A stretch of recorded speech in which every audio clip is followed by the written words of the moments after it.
Hey boys and girls, today's book is called Bootie Barker Bites. This week we're going to be talking about how can we kind of summarize what is happening in a story. So I'm going to read this book to you and then think about if you were going to tell somebody, hey, you should read this book, this is what it's about. And you would just give them 2 or 3 sentences, like a little summary of what the book is about. Not tell them the whole story or all the details, but how would you summarize it? How would you put it into just a few sentences to tell kind of what the book is about and why they should read it? So think about that as I'm reading to you today. Bootie Barker Bites.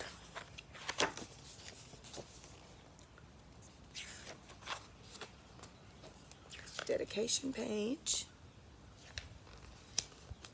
My mother and Bootie Barker's mother are best friends. When Miss Barker comes to visit, she always brings chocolate donuts, fresh strawberries, and Bootie. First, we have a tea party. Then my mother tells Bootie and me to play in my room.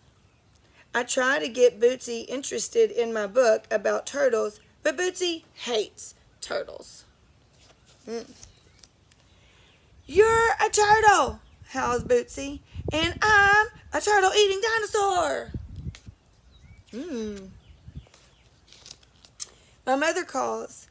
Play nicely, girls, Bootie yells. We are. I can't yell anything. It's time for the Barkers to go home. We'll be back tomorrow, says Miss Barker cheerfully. I tell my mother I don't like playing with Bootie Barker. My mother tells me I have to learn to get along with all kinds of people.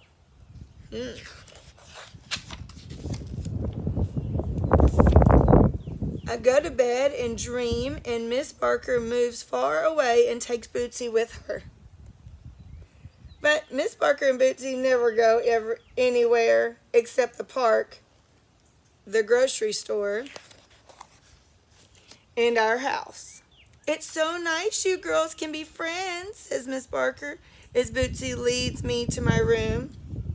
I let Bootie look at my pet salamander, Charlene. But Bootie hates salamanders. You're a salamander, screams Bootie, and I'm a salamander-eating dinosaur. Miss Barker knocks on the bedroom door. It's time for Bootie to go home. Tomorrow, says Bootie, you get to be a worm.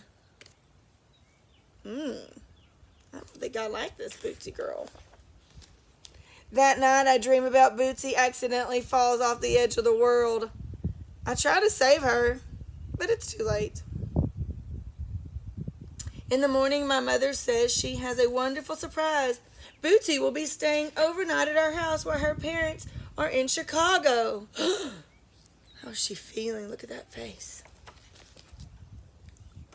I picture Charlene and me being rushed to the hospital with dinosaur bites.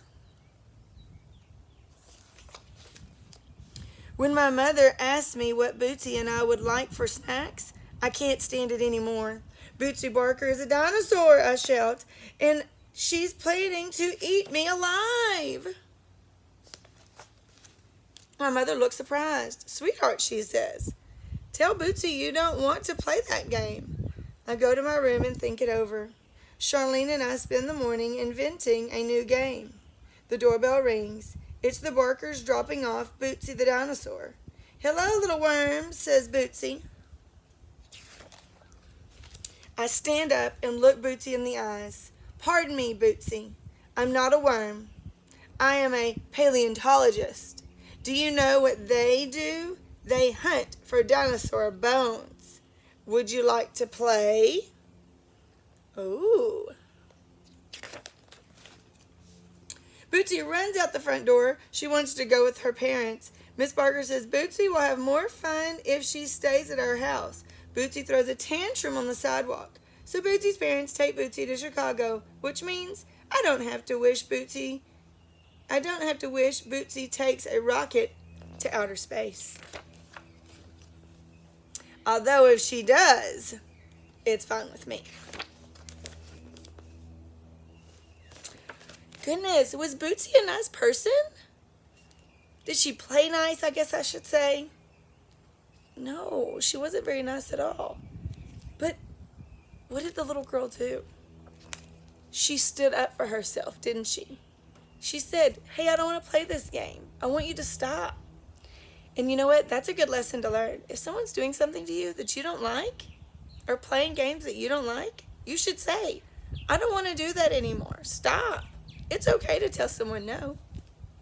But what would you think, what would you say this book is about? If I was going to recommend this book to someone, I would tell them you should read Bootie Barker Bites. It's a great book about a little girl that stands up for herself when she has a friend that doesn't play nice or treat her very well.